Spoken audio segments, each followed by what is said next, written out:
नमस्कार, मैं दिव्यांका त्रिपाठी दहिया स्वागत करती हूँ आपका क्राइम पेट्रोल सतर्क विमेन अगेंस्ट क्राइम के आज के एक और सच्चे एपिसोड में। आजकल बहुत आसान है किसी को एंटी नेशनल, देशद्रोही, आतंकवादी कहकर बदनाम करना। सबसे दुर्भाग्यपूर्ण बात तो ये है कि लोग इस तरह के इल्जाम लगाते हुए खुद को देशभक्त भी समझ बैठते हैं, मानो अंतरात्मा नाम का कोई शब्द ही नहीं है उनके शब्दकोश में। लेकिन जो लोग भेड़ चाल में उनके साथ जुड़ जाते हैं, उनकी सूझबूझ का क्या? अगर आज की कहानी देख के आपकी अंतरात्मा को तकलीफ होती है, अगर आपका खून खौलता है, तो मुझे थोड़ी उम्मीद है कि हाँ, आज भी इंसानियत बाकी है।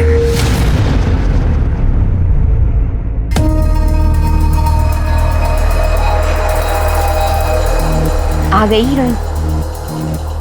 पता नहीं कहाँ से आती है और कहाँ जाती है।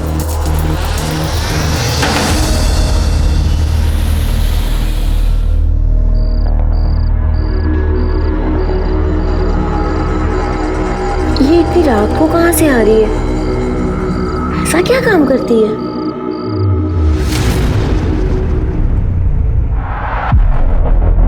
अरे आजकल दिखाई नहीं देती हो, कहाँ रहती हो? वो काम से थोड़ा बाहर गए थे।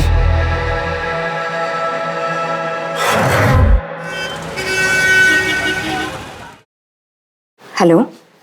हाँ हाँ, हम समझ गए, आते हैं अभी। हाँ आते हैं। फरीदा, किसका फोन था? वो किराने वाले का था। बिरयानी का मसाला लाने बोले थे उसे, बोला आ गया है, हम बस लेकर आते हैं। ठीक है।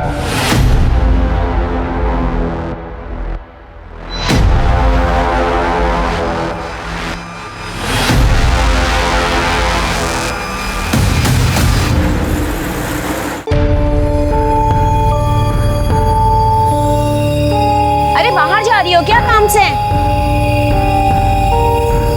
फिर सुनना, ये वही आदमी है ना जो उसको लेने और छोड़ने आता है? नवरा है क्या तिचा? अरे पति होता तो साथ में नहीं रहता क्या? पता नहीं क्या है, शहर से बाहर जाना तो एक बहाना है। पक्का धंधा वंदा करती होगी।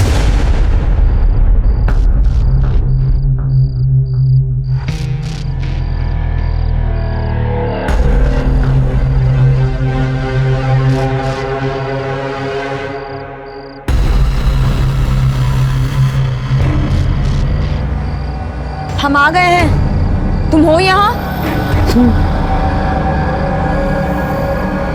ये लो, अपना ख्याल रखना। खुदा हाफिज।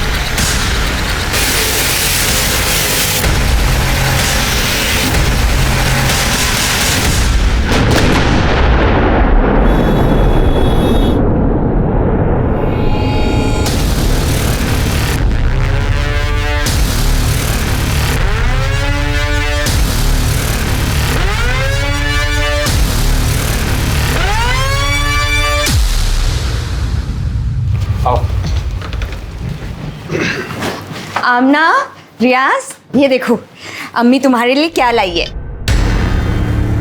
मिठाई। तुम्हें पसंद है ना? हमें भी लड्डू खिलाइए।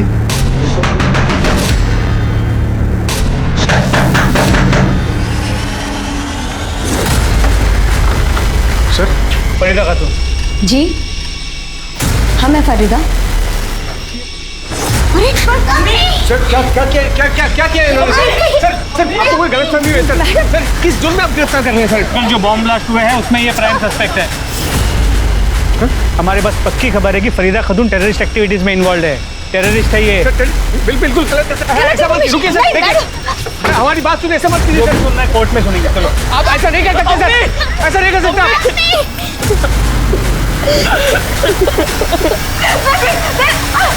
छोड़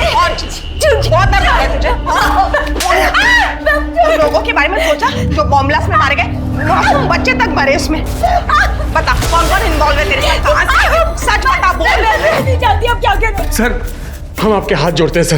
सर फरीदा बेकसूर है सर। ये आप क्या कर रहे हैं सर? सर उसने कुछ नहीं किया है सर। सर हम यहीं के हैं सर, कहीं बाहर से नहीं आए हैं। 15 साल पहले हमारा निकाह हुआ था फरीदा से। देखिए सर ये हमारे पास पेपर्स भी है, मैरिज सर्टिफिकेट, वोटर्स कार्ड, आधार कार्ड और ये पैन कार्ड सब है हमारे पास। अब आपको कोई गलतफहमी हुई है सर? हमें कोई गलतफहमी नहीं हुई है, इंटेलिजेंस गलत नहीं हो सकती। पर ये क्या आई कार्ड और पेपर्स दिखा रहे हो जो फरीदा ने फेक बनवाए? अगर तुम उसके पति हो भी ना तो इतना समझ लो, फरीदा बॉम्ब ब्लास्ट में इन्वॉल्व है। सर वो बेचारी तो झारखंड से बाहर किसी को जानती तक नहीं है। मंसूर तुम्हारी जानकारी के लिए बता दूं कि फरीदा का फ्लैट है जिसकी तलाशी लेने पर पता चला कि पूरा टेररिस्ट मटेरियल से भरा पड़ा है। उसके पास इतना अकल कहाँ ये सब कुछ करे सर? आप हमारी बात का यकीन कीजिए, एक बार आप कागजात तो देखिए सर। देखिए कागजात देखिए, आपको यकीन हो जाएगा कि हम सच बोल रहे हैं सर। देखिए ठीक है, इसकी जांच करेंगे, अगर असली निकले तो सोचा जाएगा। जब तक आप कागजात जांच करेंगे तब तक रिहा कर दीजिए फरीदा को। उसके बाद हम आपको। तुम्हें समझ में आ रहा है हम क्या कह रहे हैं? किस केस में इन्वॉल्व है वो? देखिए हमारी बात का यकीन मानिए, हमको एक बार बड़े साहब से बात करने दीजिए, वो हमारी बात समझेगा। बड़े साहब यहाँ नहीं है, बाहर गए हुए हैं ट्रेनिंग पर, जल्दी वापस नहीं आएंगे। अब यहाँ से जाइए, हमें हमारा काम करने दीजिए। फरीदा खातून, फरीदा खातून, फरीदा खातून, फरीदा खातून को फांसी दो, फांसी दो, फांसी दो, देशद्रोहियों को फांसी दो, फांसी दो, फरीदा खातून को फांसी दो, फांसी दो, आतंकवादियों को फांसी दो, फांसी दो। हाँ सर, मंसूर भाई और फरीदा भाभी तो दोनों अच्छे लोग हैं। कितने साल से देख रहा हूँ, कभी किसी से झगड़ा तक नहीं किए। फरीदा बेचारी घर गृहस्थी संभालने वाली सीधी सादी औरत है। ये सब क्या तमाशा हो रहा है, कुछ समझ में नहीं आ रहा है। क्या बताएं क्या है। एक रात तो हम खुद उसको चुपके से दबे पांव बाहर जाते हुए देखे थे। कहाँ गई थी कुछ पता है? उस शहर के बाहर गोल मैदान है ना, उस रात को फरीदा को हमारे पति ने मैदान के पीछे जाते हुए देखा था। गोल मैदान क्यों गई थी बता, बोल। ये लो। चली मतलब तू गई, अभी मुझे जवाब देने के बजाय मुझसे सवाल पूछ रही? क्यों? बता देंगे तो उसको बॉम्ब से उड़ा देगी तू? हाँ? इस फरीदा खातून की पूरी details, call records, mobile locations सब निकालो। फरीदा खातून की उसी ओरिजिनल आधार कार्ड की कॉपी जो सिर्फ फरीदा खातून के पास हो सकती है, मीरा रोड के उस घर में मिली, जिसके बिना पे उसे बॉम्ब ब्लास्ट केस में आरोपी बनाया गया है, टेररिस्ट एक्टिविटी में इन्वॉल्व पाया गया। आधार कार्ड की फोटोकॉपी मिलना कोई बड़ी बात नहीं है इंस्पेक्टर, और आप ये भी अच्छी तरह से जानते हैं कि इंटरनेट का कितना मिसयूज हो रहा है आजकल। ये ज़रूर हो सकता है कि किसी ने फरीदा का आधार कार्ड चुराया। आपके पास ऐसा कोई ठोस सबूत नहीं है जिससे आप ये साबित कर सकें कि फरीदा कैसे और कब गई? क्या किसी ने उसको देखा वहाँ पर? बट मेरे क्लाइंट के पास मजबूत सबूत है जिससे साबित हो जाएगी कि वो बेगुनाह है। आज शाम तक आपको बेल के पेपर्स मिल जाएंगे। ये देशद्रोही खाते यहाँ का है लेकिन गाते कहीं और का है।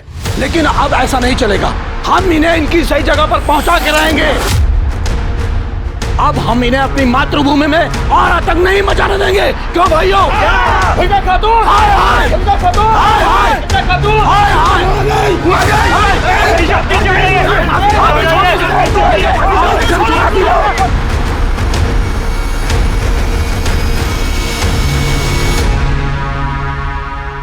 सर फरीदा के कॉल रिकॉर्ड्स में उसके पति मंसूर और बेटे रियाज के अलावा और कुछ नंबर मिले हैं जिन पे अक्सर बात होती है। सर और एक नंबर मिला है जिन पे 15 दिन में एक आध बार बात होती है, और वो भी मंसूर के नाम पर है। मंसूर का दूसरा नंबर? शायद सर। फरीदा की बेटी आमना के पास कोई मोबाइल फोन नहीं है ना?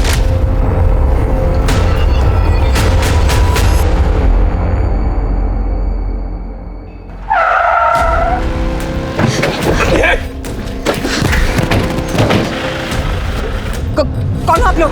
हमें जाने दो। करता देखो, ये आतंकवादी हमको अटका रही है। अभी बताते हैं तुमको। हम पर हाथ उठाती है, तेरे जैसे हर देशद्रोही का हाथ तोड़ने का हिम्मत रखते हैं हम। सर फरीदा की मोबाइल लोकेशन से ज्यादा कुछ हाथ नहीं लगा है, क्योंकि उसका लोकेशन अक्सर उसके घर का या उसके आसपास के एरिया का था। शायद एक आध बार शहर के बाहर गई है, लेकिन वो भी गोल मैदान जैसी जगह पर। और ऐसी जगह जाना कोई अजीब बात है नहीं, क्योंकि मार्केट, स्कूल सब वही है। हो सकता है फरीदा ने जानबूझकर ऐसी जगह सिलेक्ट की हो जिस पे कोई शक ना करे। हो सकता है ये सब कुछ उसके ट्रेनिंग का हिस्सा हो। ना बेटा, रो मत। नहीं कुछ नहीं, कुछ। फरीदा खातून बाहर निकलो। उधर देख, तुम उधर देखो।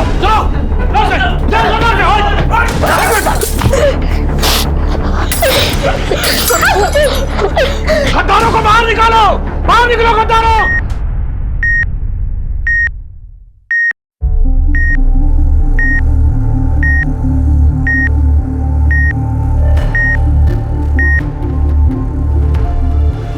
मैडम, तबीयत कैसी है फरीदा की? ये तो अच्छा हुआ कि आप उन्हें टाइम पर यहाँ ले आए। फरीदा को घर कब ले जा सकते हैं? कम से कम 2-3 दिन लगेंगे। एक बार रिकवर हो जाए फिर आप इन्हें ले जा सकते हैं। डॉक्टर साहब, फरीदा खत्म कैसी? खुदा के वास्ते आप झूठी हमदर्दी दिखाना बंद कीजिए सब। आप ही लोगों के झूठे इल्जाम की वजह से हमारा परिवार इस हाल में है। आपको तो ये देख के तकलीफ हो रही होगी कि फरीदा बच कैसे गई, है ना? मंसूर जी, हमारी आपसे कोई निजी दुश्मनी नहीं है, हम सिर्फ अपना काम कर रहे हैं और आपकी हिफाजत भी हमारा काम है। इसलिए आज के बाद से 2 कांस्टेबल हमेशा आपके घर के बाहर रहेंगे ताकि आज जो हुआ है वापस ना हो। वाह साहब वाह, पहले वो भूखे भेड़ियों के सामने हमें फेंक दिया और अब बचाने का नाटक कर रहे हैं। नहीं चाहिए सर, हमें आपकी कोई हमदर्दी नहीं चाहिए। हमारा अल्लाह हमारे साथ है, वो सब देख रहा है और सबको देख रहा है साहब, वो इंसाफ करेगा। समझ गए आप?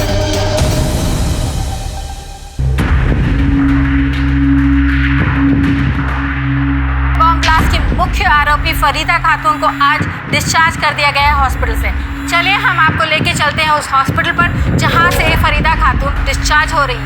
ये गद्दार, आतंकवादी, सेलिब्रिटी बन गई है। नाटक तो देखो इसका। अब थोड़ा सा काम नहीं चलेगा, ऐसा सबक सिखाना पड़ेगा कि कभी भूल ना सके। फरीदा, तुम अभी अभी अस्पताल से आई हो, क्यों दरवाजा खोली हो? आराम करो ना। कोई बात नहीं। अरे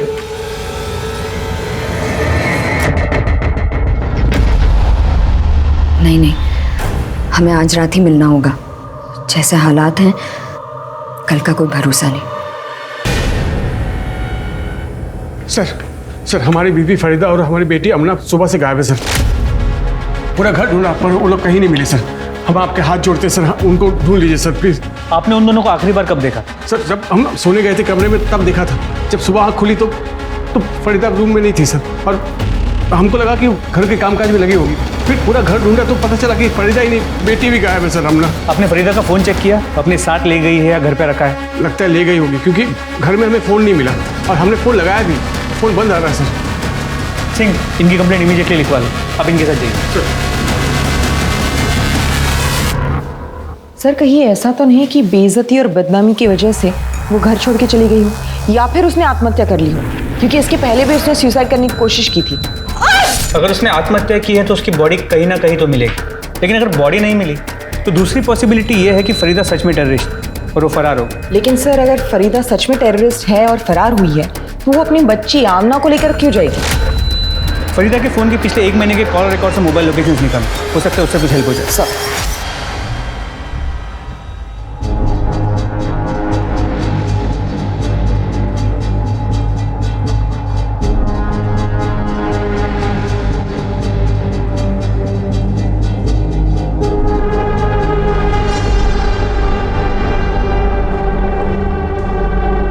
सर, ना तो फरीदा और आमना को किसी ने देखा है और ना ही दोनों के डिस्क्रिप्शन जैसे डेड बॉडी किसी को मिली है। तो फरीदा रातों रात गायब कहाँ हो सकती है? कहीं फरीदा ने बॉर्डर तो पार नहीं कर लिया? तो फरीदा जा कहाँ सकती है?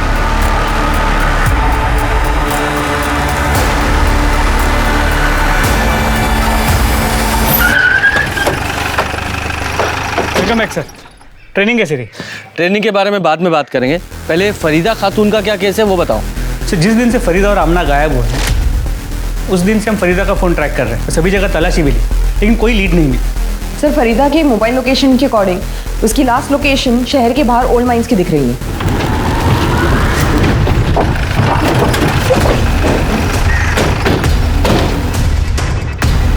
यहाँ से क्या लीड मिलेगी?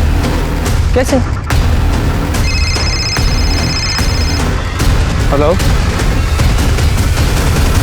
कहाँ पर? ठीक है, हम आते हैं। सर, यहाँ से कुछ ही दूरी पे एक बच्ची की डेड बॉडी मिली है। तुम्हें क्या लगता है ये आमना को कौन मार सकता है? फरीदा? सर, मुमकिन तो है, शायद उसके साथ जाने की जिद भी की। फरीदा उसे साथ में ले नहीं जा सकती थी, इसलिए मार दी। तुम्हारा मतलब है कि बेटी माँ पे बोझ बन सकती थी इसलिए मार दिया। और मान लो फरीदा ने नहीं मारा तो फिर ऐसा कौन है जिसने से मारा हो और क्यों? सर, आसपास का पूरा एरिया चेक किया पर मर्डर वेपन नहीं मिला। सर, देखने में तो रेप या सेक्सुअल असॉल्ट जैसे कुछ लग नहीं रहा, लेकिन पेट में चाकू से कई वार किए गए, शायद उसकी वजह से उसकी मौत हुई। बाकी पूरी बॉडी पर कोई निशान नहीं है। सर आमना के हाथों के नाखून में स्किन जमा हुआ। इसका मतलब आमना ने खुद को बचाने के लिए कातिल पे अटैक किया होगा और उसी कोशिश में उसके हाथ के नाखूनों में उसकी स्किन फंस गई। काम करो, ये जो आमना के नाखूनों में स्किन है इसे डीएनए टेस्ट के लिए भेजो और इसकी फैमिली को बुलाओ, आइडेंटिफाई कराओ और पोस्टमार्टम के लिए भेजो। सब आमना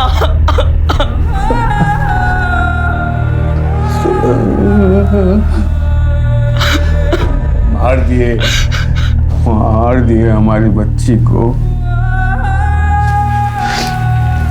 फरीदा को भी मार दिए होंगे ये लोग। नकली देशभक्त बने फिरते हैं, दूसरों की बहन बेटी की इज्जत उछालना, को जान से मार देना अपना हक मानते हैं। झूठी देशभक्ति के नाम पर मासूम लोग पर जुल्म करते, मार दिए बच्ची को साहब। ये सूर्य कुमार उसका आदमी लोग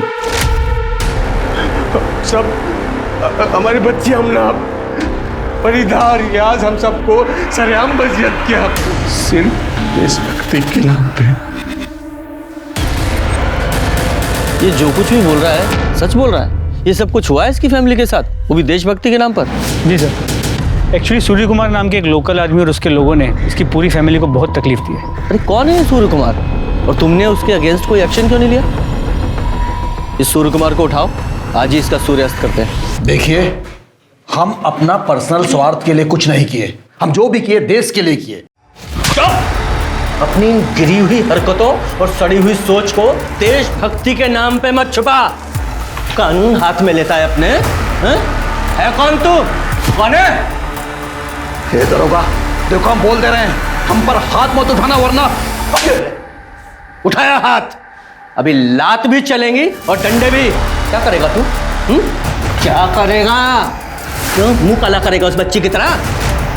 देखिए, विश्वास कीजिए हमारा, हम बाकी सब जो बोले माने वो सब सही है, लेकिन हम किसी का मर्डर नहीं किए हैं।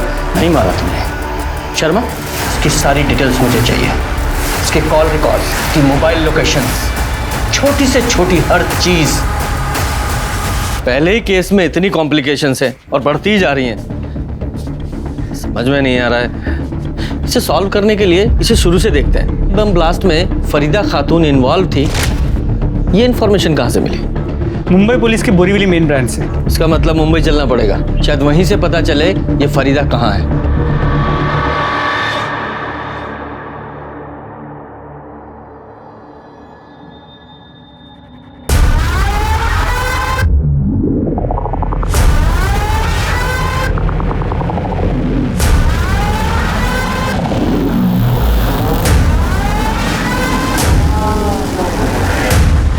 बॉम्ब ब्लास्ट 10 तारीख को शाम को 4 बजे हुआ।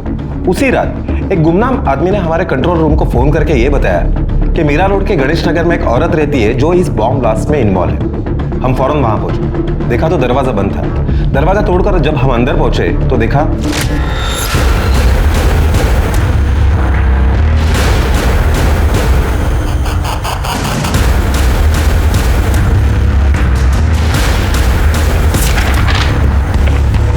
फरीदा खातून, हजारीबाग, झारखंड। अहो साहेब, आम्हाला तिच्याबद्दल काहीच नाही माहिती। हाँ, आते जाते देखते थे उसको, आधी आधी रात को आती थी। एक आदमी आता था उसको छोड़ने के लिए, उसका क्या वास्ता था उससे वो नहीं पता हम लोग को। उस लड़के की शक्ल याद है? वो क्या है ना, कभी टोपी, चश्मा, हेलमेट लगाता था ना, तो कभी उसका चेहरा नहीं देखा। वो औरत है ना, यहाँ भाड़े पे रहती थी और किसी से वास्ता नहीं रखती थी। जी हाँ सर, फरीदा खातून मेरे ही घर में रेंट पे रहती थी। वैसे कभी मैंने उसका चेहरा देखा नहीं, क्योंकि उसका चेहरा हमेशा ढका हुआ रहता था। उसके साथ जो रेंट का एग्रीमेंट किया था उसका रजिस्ट्रेशन करवाया था आपने? जी हाँ सर, मैं चालू काम तो कभी करता ही नहीं। ये उस औरत की रेंटल एग्रीमेंट की कॉपी है, जिसमें उसका चेहरा साफ साफ दिखाई दे रहा है। इन्हीं सब इंफॉर्मेशन के बेसिस पर हमने फरीदा खातून के नाम पर अलर्ट जारी करवाया, जिसे आप लोगों ने भी कंफर्म किया। हमें लगता है कि बॉम्ब ब्लास्ट करने के बाद वो तुरंत झारखंड भाग गई। देखिए सर, हम ये नहीं कहते कि आपकी इन्वेस्टिगेशन गलत है, लेकिन इससे सिर्फ इतना प्रूव होता है कि जिस औरत ने वो घर रेंट पे लिया था वो फरीदा खातून थी। लेकिन हमारी इन्वेस्टिगेशन में ये बात सामने आई है कि फरीदा कभी झारखंड के बाहर गई ही नहीं, और फिलहाल गायब। गायब? कहाँ गई वो? IDs madam, IDs IDs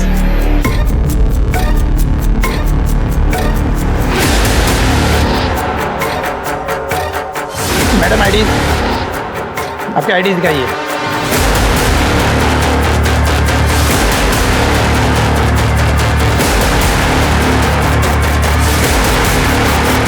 Farida Khatoon, you are under arrest.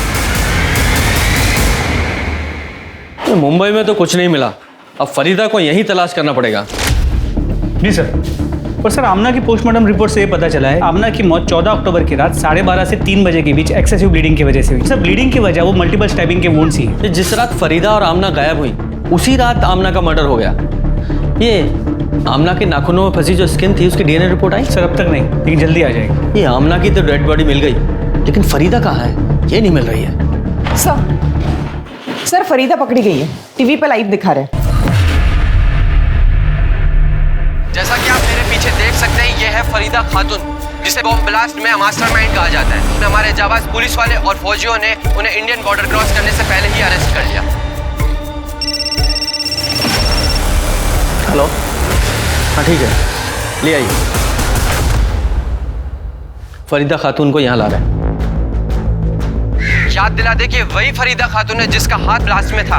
इसने कई मासूम लोगों की जान ली है। ये देशद्रोही है, आतंकवादी है, एक गद्दार औरत है जो भारत छोड़कर नेपाल जाने की फिराक में थी, लेकिन कामयाब नहीं हो पाई।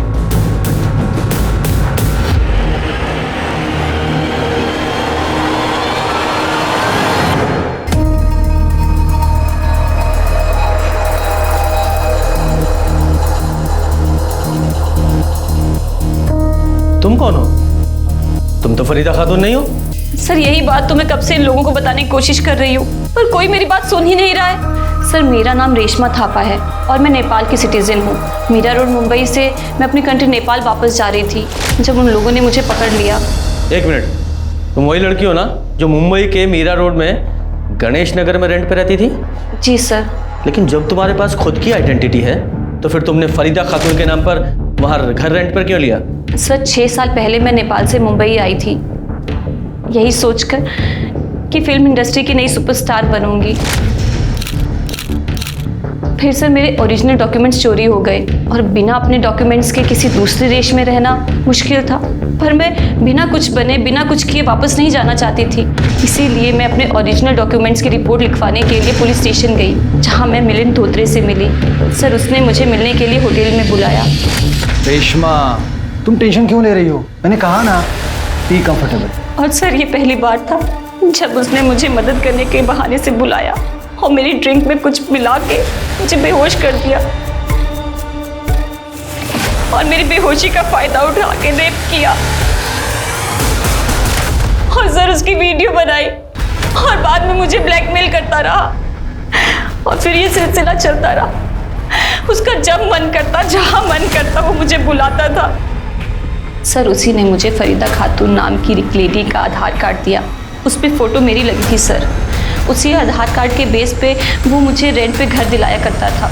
सर, मुझे अपनी असली आइडेंटिटी छुपानी पड़ती थी, इसीलिए मैं हमेशा किसी से बातचीत नहीं करती थी।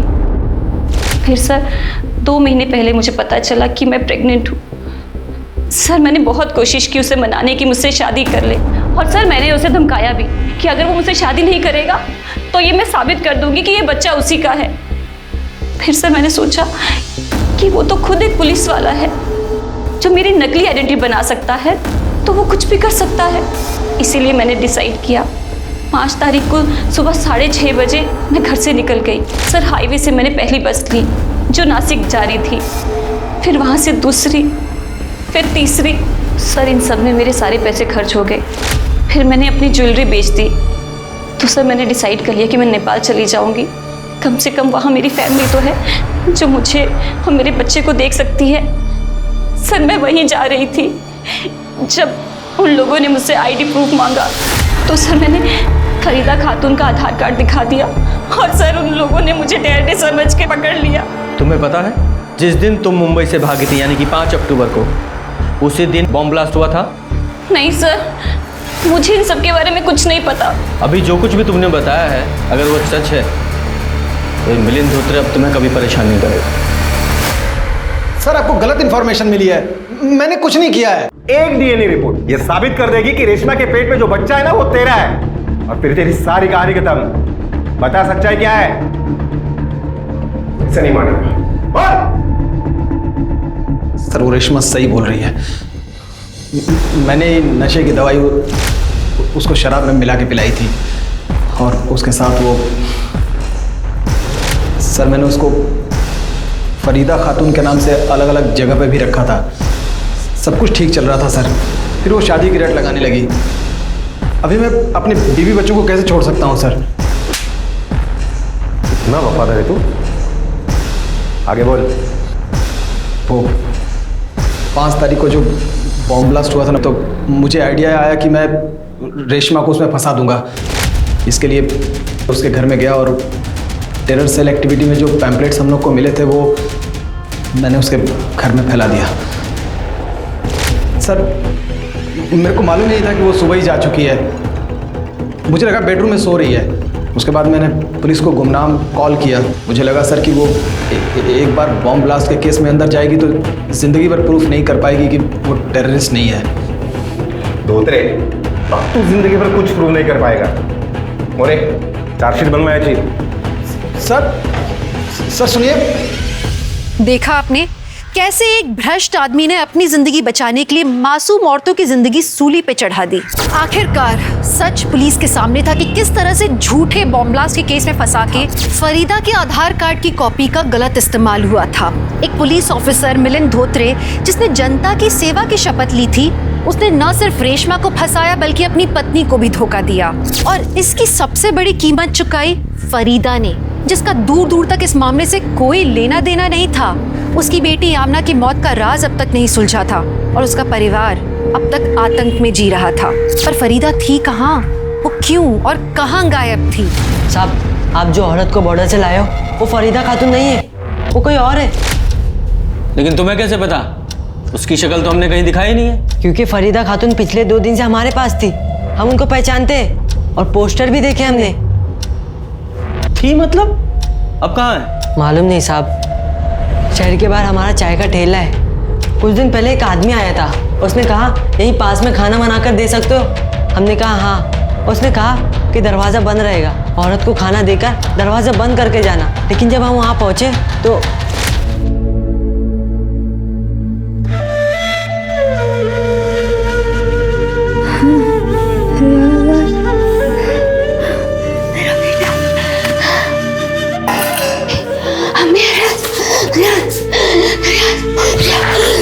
खाना रखा है, खा लेना। हम 3 दिन तक उसको खाना देते रहे, लेकिन उस औरत की हालत बिगड़ती जा रही थी और हम समझ गए वो आदमी उसके साथ गलत कर रहा है। और हमको रियाज बोलती थी और एक बात बड़बड़ाती रहती थी कि आमना को मार दिया, आमना को मार दिया।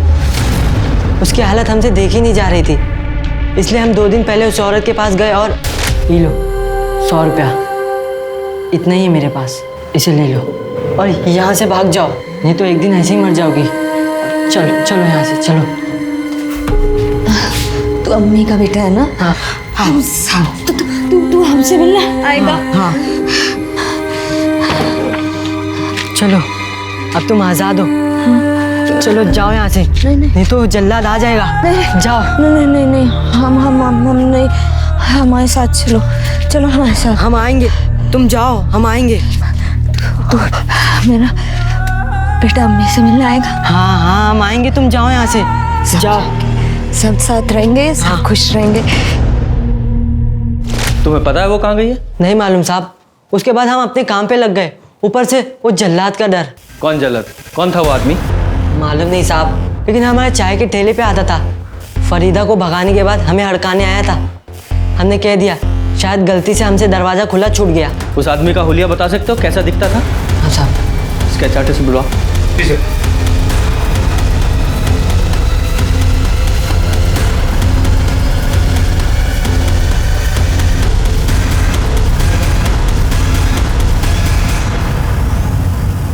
पक्का यही आदमी था? हाँ साहब यही था, और माथे पे एक लाल टीका भी था। तेरा ही आदमी है ना ये? नाम क्या है इसका? कौन है ये? ये तो अरे ये तेरे ही यहाँ का टाइम नहीं है, नाम बोल। बलराज मिश्रा। बलराज मिश्रा है। कहाँ मिलेगा ये? फरीदा कहाँ है? कहाँ रखा है तूने उसे? वो तो भाग गई। कहाँ गई हमको कुछ नहीं पता। मतलब तू मान रहा है कि तूने उसे किडनैप किया था? कहाँ से किडनैप किया था तूने उसे? हैं? कहाँ रखा था? सर एक रात हम घर जा रहे थे तो हमने देखा कि सच के साथ झूठ मिला के बोल रहा है तू। आमना को क्यों मारा? क्यों मारा उसे? सर हम कसम खा कर है कि हमने कुछ नहीं किया। वो तो हमारे पहुंचने से पहले वो मर चुकी थी। हम तो खाली उस देशद्रोही गद्दार को अपने साथ ले गए थे। उसने बम ब्लास्ट और देश के साथ गद्दारी की थी तो हम उसको सबक सिखाना चाह रहे थे। बस हम 10 दिन उसके साथ यही करते रहे। उसके बाद एक दिन भाग गई। शर्मा, इस पर फरीदा की किडनैपिंग और रेप का केस बनाओ और सूर्य कुमार को रिलीज कर दो।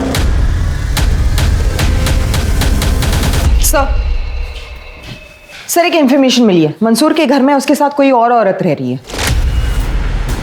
कौन? सर ये तो कह नहीं सकते, किसी ने उसका चेहरा नहीं देखा है। कहीं वो फरीदा तो नहीं है? आप कैसी बात कर रहे हैं सर? फरीदा यहाँ वापस आती तो हम आपको इन्फॉर्म नहीं करते हैं क्या? तो फिर ये मोहतरमा कौन है?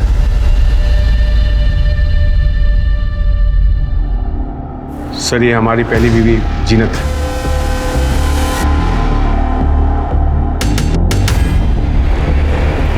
जीनत।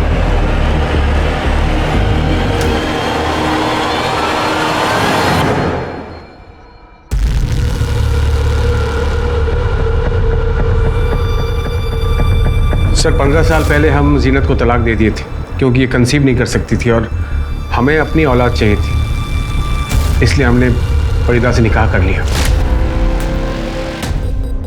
जी सर, फरीदा के गुमशुदा होते ही और आमना के कत्ल का पता चलते ही हम आ गए खैर खबर लेने। फरीदा घर से गायब हुई तो जीनत को बुला लिया। चल क्या रहा है ये तेरा? कहीं तूने ही तो फरीदा को गायब नहीं किया? सर कैसी बात कर रहे हैं सर आप? सर फरीदा के गुमशुदा होने और आमना के कत्ल का पता चला तो एक खैर खबर लेने घर आ गई। घर का छोटा मोटा काम कर देती है, खाना बना देती है और बच्चों का ख्याल रखती है बस। पूजा, जीनत की डिटेल ले लो। सर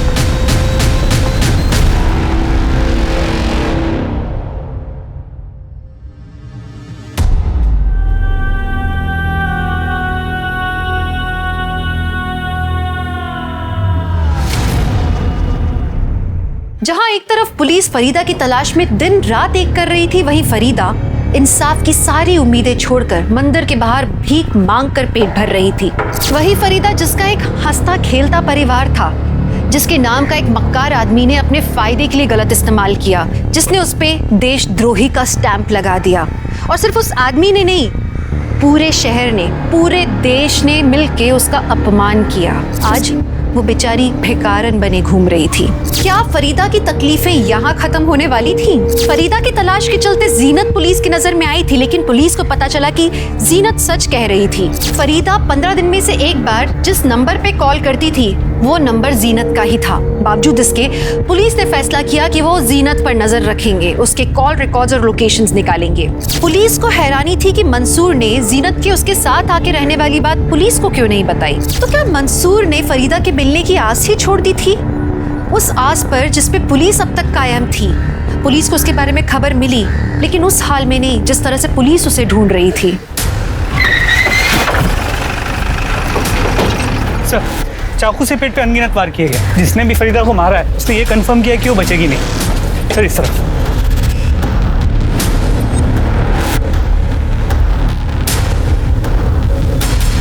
इसका मर्डर भी ठीक उसी तरह हुआ है जिस तरह से आमना का।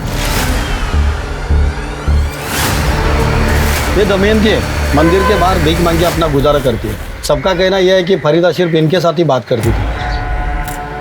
फरीदा के बारे में आप कुछ बता सकती हैं? ये कुछ दिन पहले यहाँ आई थी, मंदिर की सीढ़ियों पर बैठकर भीख मांगा करती थी। साहब यहाँ के लोकल गुंडे हैं ना, उसको उतना ही पैसा रहने देते थे कि वो पेट भर के खा सके। बड़बड़ाती रहती थी कि आमला को मार डाला, आमला को मार डाला। वो रियाज को याद करती रहती थी।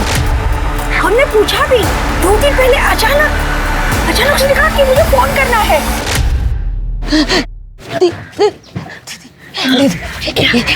एक फोन करना है हमें। फोन करना है? किसको? कोई है भी क्या तुम्हारा?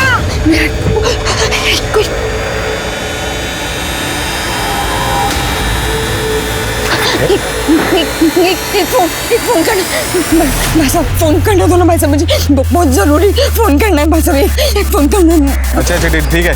किसको फोन किया था उसने? मुझे तो पता नहीं। अच्छा, आप बता सकती हैं कौन था वो आदमी जिसके फोन से फरीदा ने कॉल किया था? नहीं, मैं तो नहीं जानती हूँ। साहब, फरीदा ने किसके फोन से कॉल किया था मुझे क्या पता। हजारों श्रद्धालु आते जाते रहते हैं यहाँ पे। शर्मा, मंसूर से बॉडी आइडेंटिफाई करा के पोस्टमार्टम के लिए भेजो। सर।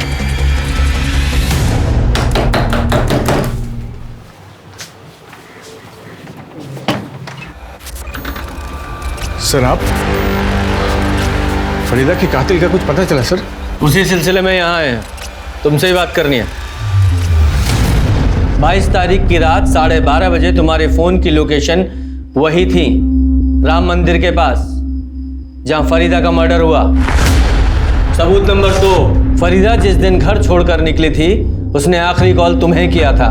और सबूत नंबर 3, ये डीएनए रिपोर्ट, उसमें आमना के नाखूनों में फंसी हुई स्किन तुम्हारे। बोलो, बताओ पूरी कहानी। फरीदा बहुत अच्छी इंसान थी। मंसूर के छोड़ने के बाद हमारा साथ दिया करती थी। ये लो, पैसे से हमारी मदद किया करती थी। हमारे पास कमाने का तो कोई रास्ता था ही नहीं। फिर जब वो टेररिस्ट दहशत कर बताई गई तो जेल गई, खुदकुशी करने की कोशिश अस्पताल गई। हम तो सपने सजाने लगे थे कि फरीदा अगर मंसूर की ज़िंदगी से निकल जाएगी तो वो हमें अपनी ज़िंदगी में वापस बुला लेंगे। फिर पता चला कि फरीदा खुदकुशी करने में नाकाम हो गई है।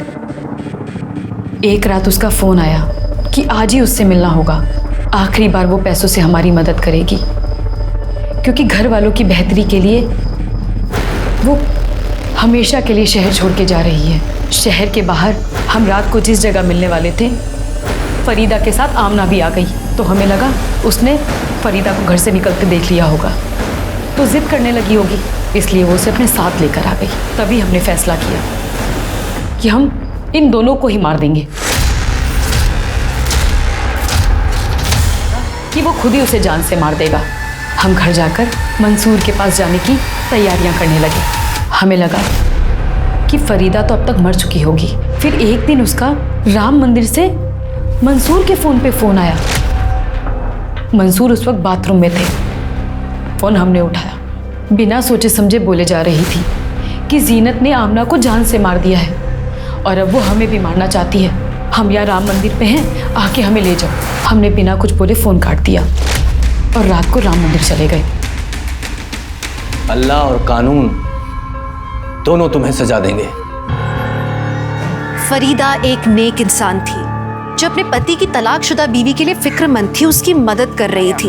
एक मासूम औरत जो अपनी घर गृहस्थी संभालने में लगी थी, बच्चों को पालने में लगी थी, उसका इतना अपमान हुआ, उसका बलात्कार हुआ, उसके साथ इतना अत्याचार हुआ, यहाँ तक कि उसकी हत्या भी कर दी गई। देशभक्ति दुनिया के हर इंसान के रगों में दौड़ती है, चाहे वो किसी भी देश का इंसान क्यों ना हो। पर इसका मतलब ये नहीं है कि गला फाड़ के चिल्लाना, दूसरों को गालियां देना ठीक है। आपको गाली देने का लाइसेंस कोई नहीं देता। आप सच्चे देशभक्त तब हो जब आप एक अच्छे इंसान हो। जब इंसानियत से भटकने लगो तो जरूरी है कि सिर्फ दूसरों को नहीं, पहले खुद को संभालो। इसी के साथ मैं दिव्यांका त्रिपाठी दहिया अब लेती हूँ आपसे विदा। फिर मिलूंगी एक नए केस के साथ। तब तक देखते रहिए क्राइम पेट्रोल सतर्क, विमेन अगेंस्ट क्राइम। एक औरत पर वार, अब हर औरत का भार। जय हिंद। इस तरह के और भी एपिसोड देखने के लिए हमारे चैनल को सब्सक्राइब करें और बेल आइकन दबाना ना भूलें।